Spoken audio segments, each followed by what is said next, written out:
We laid down our swords, and in the spirit of Tip O'Neill and Ronald Reagan, we broke bread together and celebrated what binds us all together rather than what divides us. This year is a little different, of course. The political dynamics on Capitol Hill are extraordinarily different. President Trump is back in the White House. Republicans control both chambers of Congress. Here in our form of government, we call that unified government. A year ago, people thought I was crazy for predicting that we would be here today, but we are. And we're facing a new dawn for America and our bilateral relationships, and to promote and preserve our friendships. It's an important, informative time around the world to do that. So in keeping with the proud U.S.-Ireland tradition and the spirit of the Friends of Ireland Luncheon, it's my great privilege to present the 45th and 47th President of the United States, Donald J. Trump.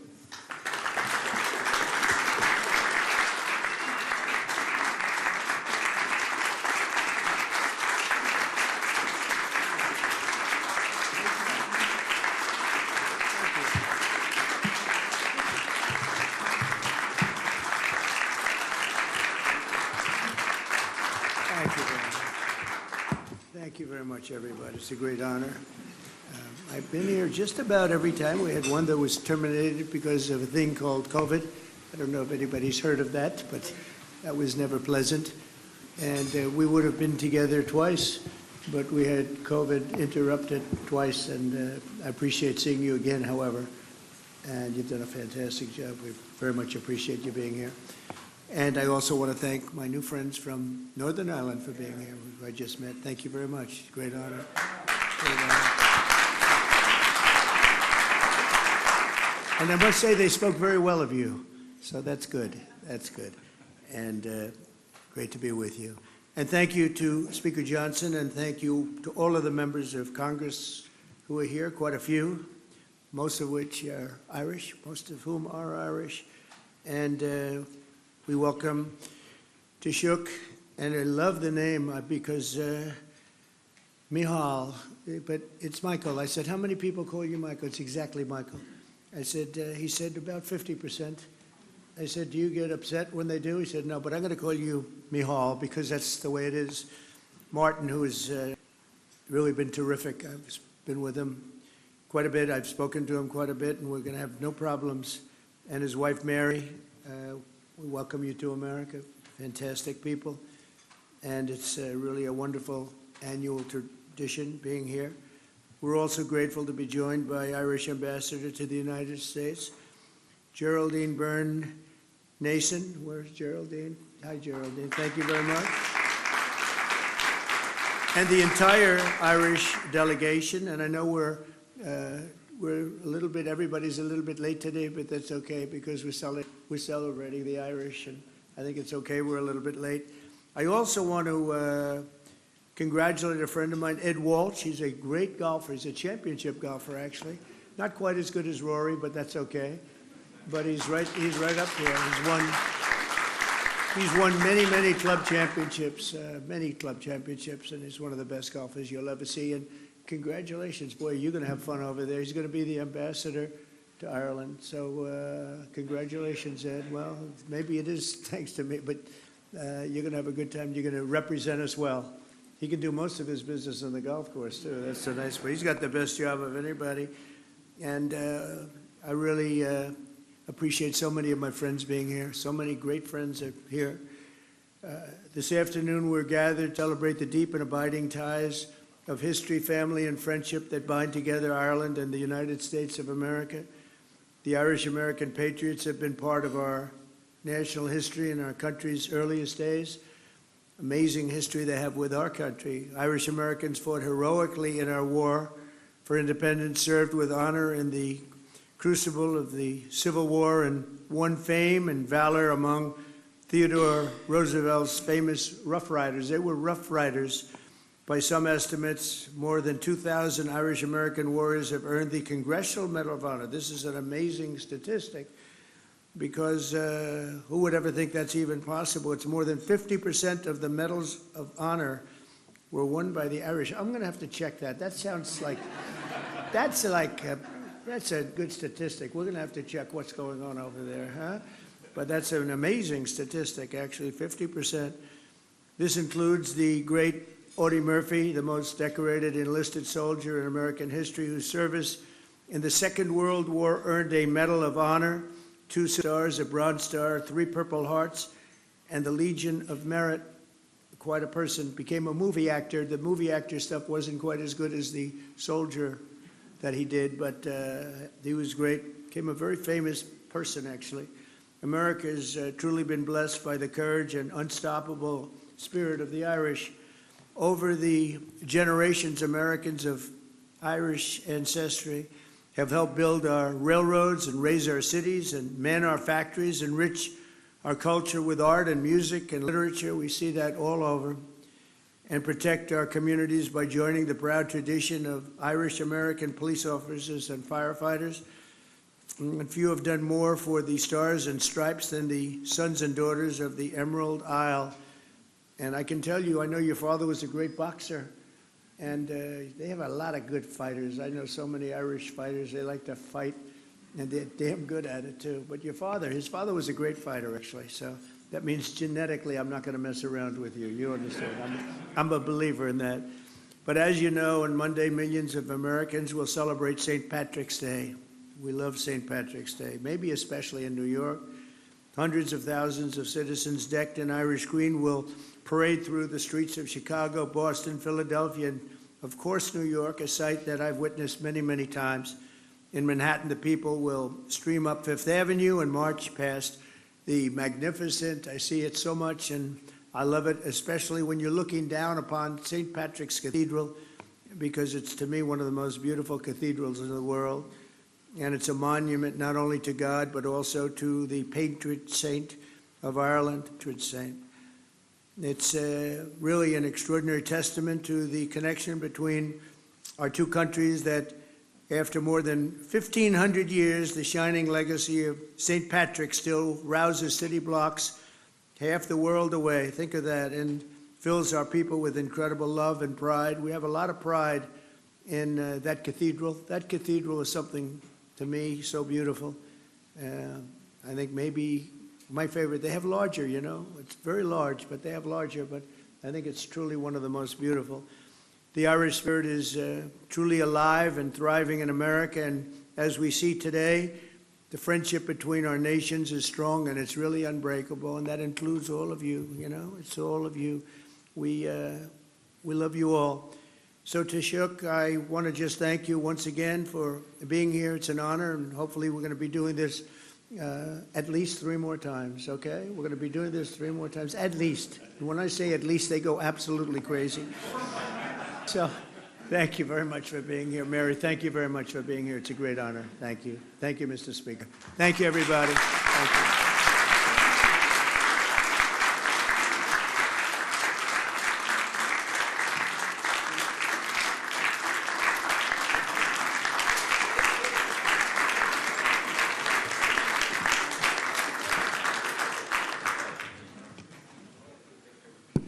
Thank you, Mr. President.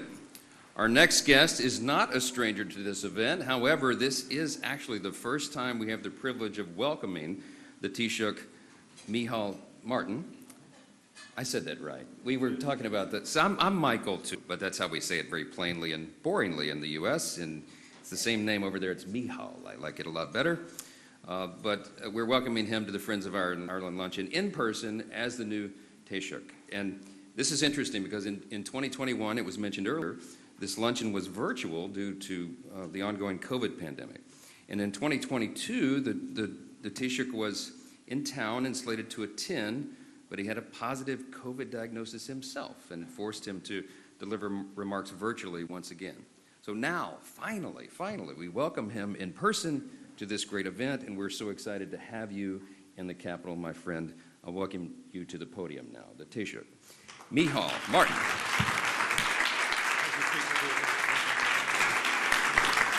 Thank you.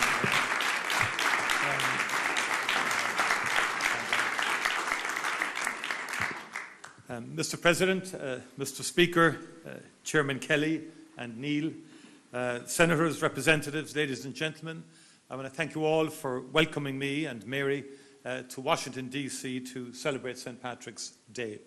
And it is a good feeling to be COVID-free and to be here on that day. But may I in particular say I'm pleased also to be joined with the Deputy First Minister from Northern Ireland, Emma Little-Pengelly. Very pleased to have you here, Emma, as well.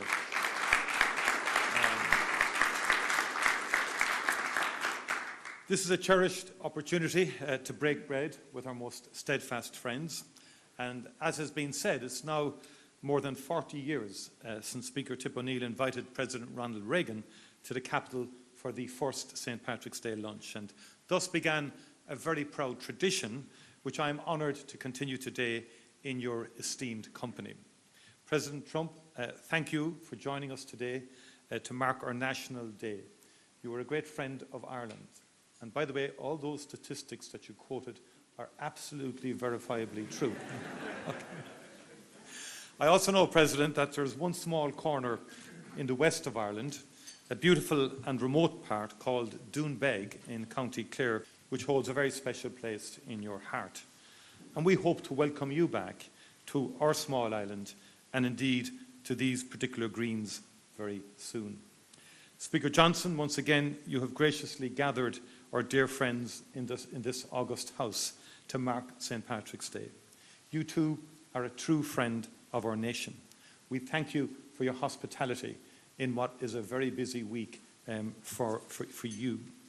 For centuries now, America has been a place of welcome and opportunity for Irish people. Our nation's green has been threaded through the rich tapestry of the United States by almost 32 million Irish Americans. Their forebears left a very different Ireland to the one we know today. Many were fleeing the grinding poverty and terrible hunger which blighted Ireland in centuries past. They left in desperation, but also in determination to forge a brighter future for their children. They channeled that commitment into building stronger communities and ultimately a stronger nation, this great nation. Many of their descendants are with us today, true friends of Ireland, who continue to work tirelessly for a future of peace and prosperity on our island. Indeed, we need look no further than the co-chairs of the Friends of Ireland caucus. Our dear friends, Congressman Neil and Congressman Kelly's bold leadership and vision unites Irish American members from both sides of the aisle through the Congressional Friends of Ireland caucus. Throughout our troubles, the Friends of Ireland, Republican and Democrat alike, held fast to a vision of Ireland not marred by violence or terror. You worked unrelentingly to realise that fragile hope. You stood shoulder to shoulder with us, no matter how fierce the challenge, and there were many such challenges. And it is that same determination that together we must devote today to today's conflicts in the Ukraine and in the Middle East. And our shared history teaches us that peace, however elusive it may sometimes seem, is achievable. Its promise remains within our grasp. Mr. President, we are forever grateful for the United States' contribution to transforming our island. And we wish you well in the efforts that you are making to bring peace to the Ukraine and to the Middle East and further afield. We thank you for your leadership and indeed your ongoing friendship to Ireland. Thank you once again for joining us today. Thank you, Mr. Speaker, for your gracious hospitality, and thank you to our dearest friends in this room. A very happy St. Patrick's Day to you all. As we might say in Gaelic, go raibh míle maithagah agus bannachtí nó éile pádraig oraibh go léir. Go raibh míle maithagah. Thank you indeed.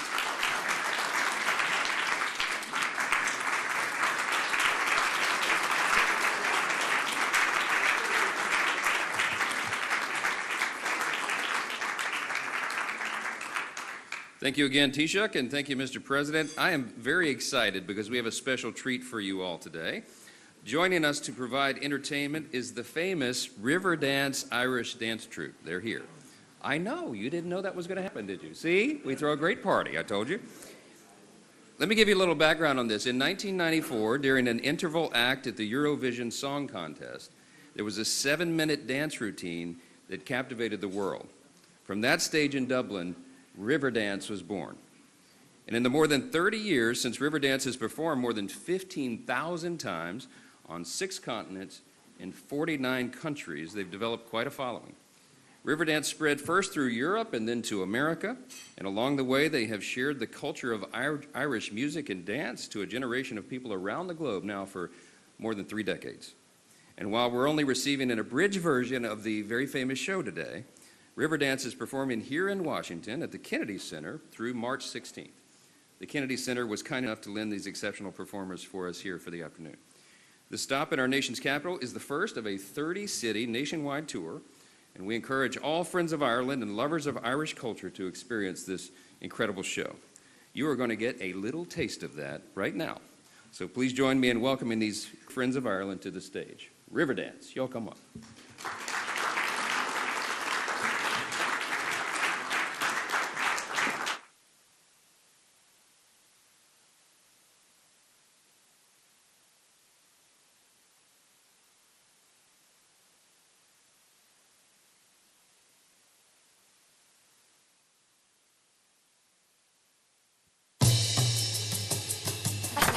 Tears are falling on her, a thousand tears are falling on her, and she was stuck on dancing, she was stuck on dancing, and her muddied name was Mississippi, Mississippi, on Olivia, Mississippi, Mississippi, on Olivia, River-Sippy, River-Sippy, on Olivia, River-Lippy, River-Lippy, on Olivia.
Thunder and lightning batter the rocks.